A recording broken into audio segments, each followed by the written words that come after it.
Hello student, आज मैं class 5th chapter factors and multiples से रिलेटेड आपको सम कराने जा रही हूँ।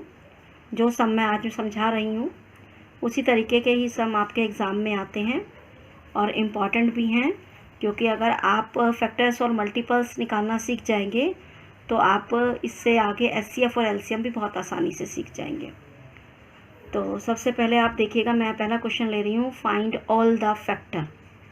मतलब फैक्टर का मतलब मैंने आपको बता ही रखा है। जैसे मैंने एक एग्जांपल लिया 90, आपने अब वो नंबर ढूंढने हैं जिस नंबर से 90 पूरा डिवाइड हो जाए।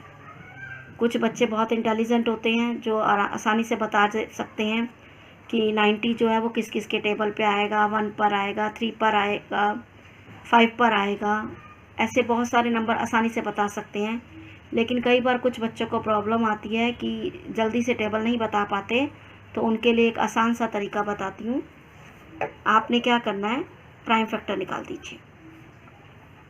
जैसे मैं 90 के प्राइम फैक्टर बता रही हूँ। आपको पता है 0 है, 2 से ये डिवाइड होगा, 45 पर जाएगा, फिर ये 3 से जाता है, 15 पर ये 3 से जाता है, 5 पर ये 5 से जाता है, 1 पर। कुछ टेबल आपको बहुत आसानी से मिल जाते हैं। अब आपके पास जो ये प्राइम फैक्टर बने हैं और जो ये नंबर हैं, इन इंक्रीजिंग ऑर्डर में लिखो। 1, फिर छोटा नंबर है 2 पर, फिर 3 पर, फिर ये 5 पर, फिर 15 पर, 45 पर, ये 90 पर। ये आपको पता लग गया है कि 90 के फैक्टर हैं। वैसे तो 1-2 नंबर का ही ये क्वेश्चन आता है, इतने भी फैक्टर लिख दिए तो आपके मार्क्स कहीं नहीं कटेंगे। लेकिन कई बार आपको पता होता है, जैसे आप मुझे देख लीजिए कि क्या किसी और टेबल पर जाएगा ये। हाँ, ये जाएगा 3 के टेबल पर।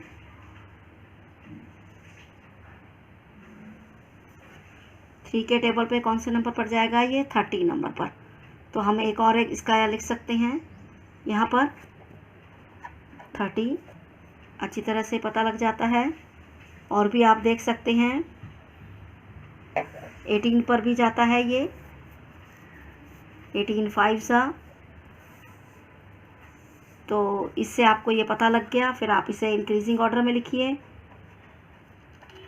और अगर आपको नहीं समझ आता, नहीं पता लगता, तो आप जितने नंबर में प्राइम फैक्टर बने हैं आप उतने ही लिख दीजिए, तो भी आपके लिए फैक्टर काफ़ी हो जाएंगे।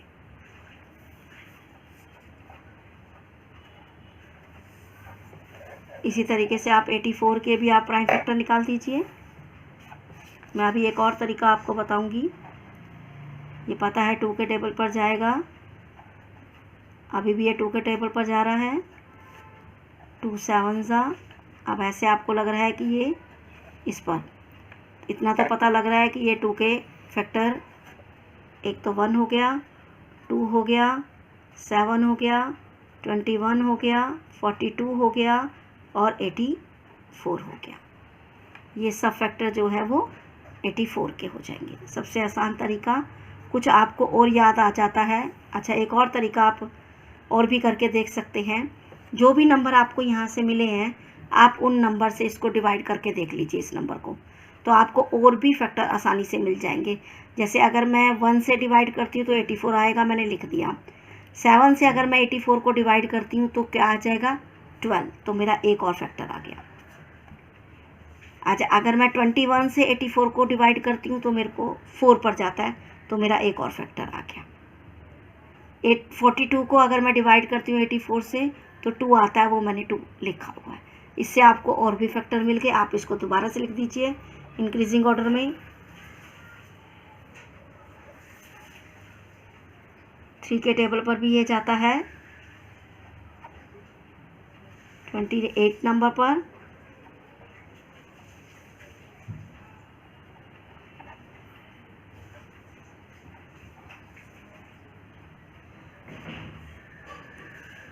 4 लिखना रह गया था।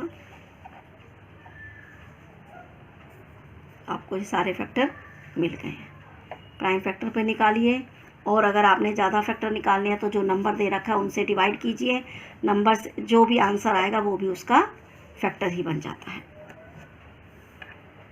अब अगला क्वेश्चन आता है फर्स्ट 5 मल्टीपल ऑफ फर्स्ट। अगर फर्स्ट 5 मल्टीपल लिखा है तो आपने क्या करना है, नंबर को काउंटिंग से मल्टीप्लाई करना है। जैसे 12 को 1 से मल्टीप्लाई किया 12, 2 से मल्टीप्लाई किया 24, 3 से 36, 4 से 48, 60। और इसको लिखने का तरीका भी आप देख सकते हो, 12 1 सा 12, 12 2 सा। इस तरीके से आप फर्स्ट 5 मल्टीपल निकाल सकते हो।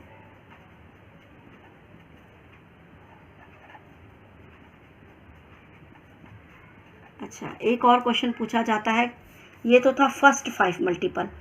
कई बार पूछा जाता है 17th मल्टीपल ऑफ 3 बताइए, 18th मल्टीपल ऑफ 9 बताइए, 22nd मल्टीपल ऑफ 18 बताइए।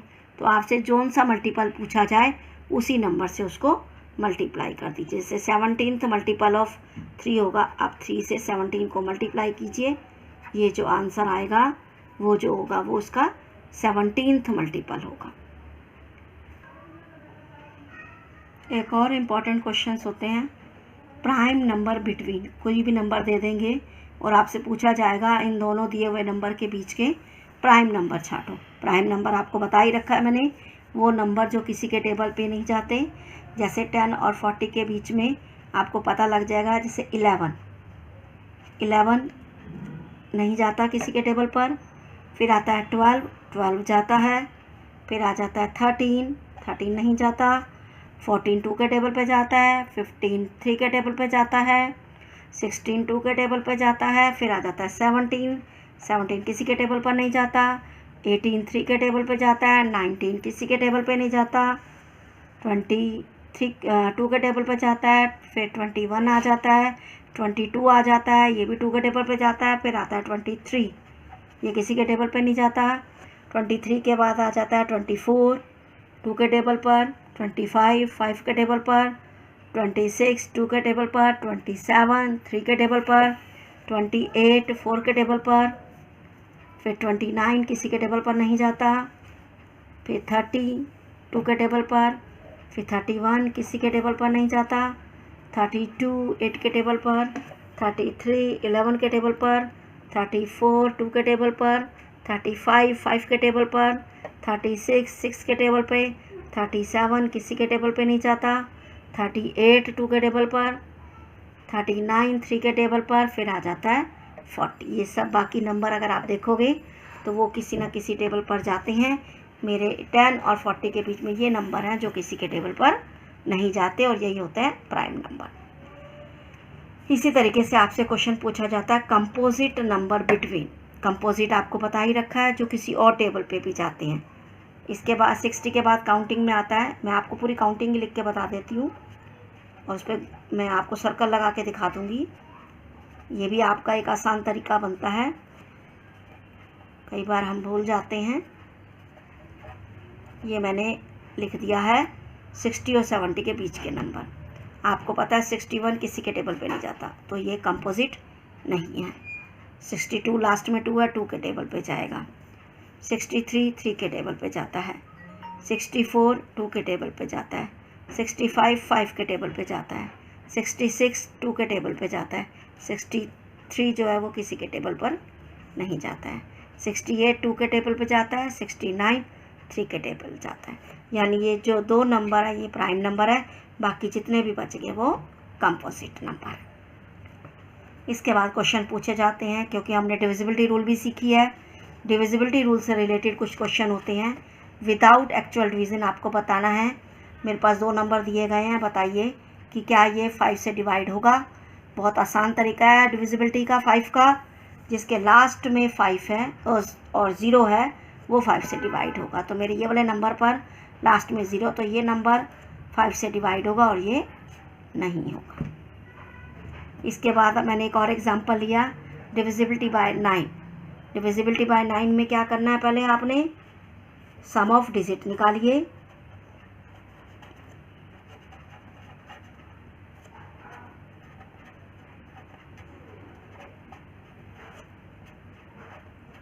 इनको ऐड कर दीजिए।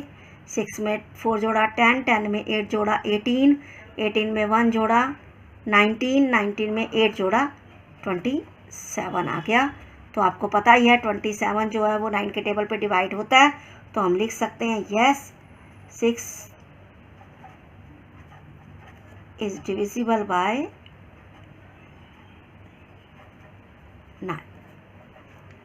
इसके बाद हमने और एग्जाम्पल लिए हैं। मैंने लिया है एक एग्जाम्पल, बताइए कि क्या बिना डिवाइड किए आप बता सकते हैं कि ये नंबर 8 से डिवाइड होगा। डिविजिबिलिटी रूल में मैंने 8 वाले में बताया था कि आपने क्या करना है, लास्ट के 3 डिजिट देखने हैं।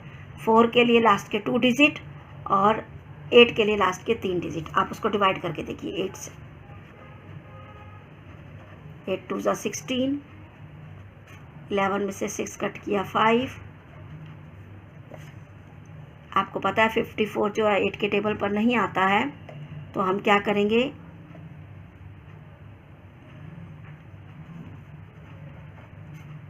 यानी ये पूरा पूरा डिवाइड नहीं हुआ, तो इसका मतलब जो ये नंबर है वो 8 से डिवाइड नहीं होता। इसके बाद है डिविजिबिलिटी ऑफ 11 का मैंने एग्जांपल लिया है। इसके लिए हम क्या करते हैं, पहले हम सम ऑफ ऑड प्लेसेस डिजिट निकालेंगे। ऑड प्लेसेस डिजिट मतलब पहले नंबर पर, तीसरे नंबर पर और 5वें नंबर पर, यानी 8 9 4 कितना हो गया। 9 में हमने 8 जोड़ा 17, 17 में हमने 3 जोड़ा 17 में हमने 4 जोड़ा 21। अब हम निकाल रहे हैं सम ऑफ इवन प्लेसेस डिजिट, यानी जो बच गए वो इवन प्लेस का है, दूसरे और चौथे नंबर पर। 4 + 2 6। फिर हम इसका डिफरेंस निकालते हैं। डिफरेंस है 21 - 6 15। आपको ये देखना है डिफरेंस जो है अगर या तो 0 हो या फिर 11 के टेबल का नंबर हो, तभी ये नंबर 11 से डिवाइड होगा, अदरवाइज़ नहीं होगा। तो ना तो 15 0 है और ना ही ये 11 के टेबल पर आता है, तो इसका मतलब ये जो नंबर है वो हमारा 11 से डिवाइड नहीं होगा। फिर मैंने एक और एग्जांपल लिया है डिविजिबिलिटी ऑफ 3।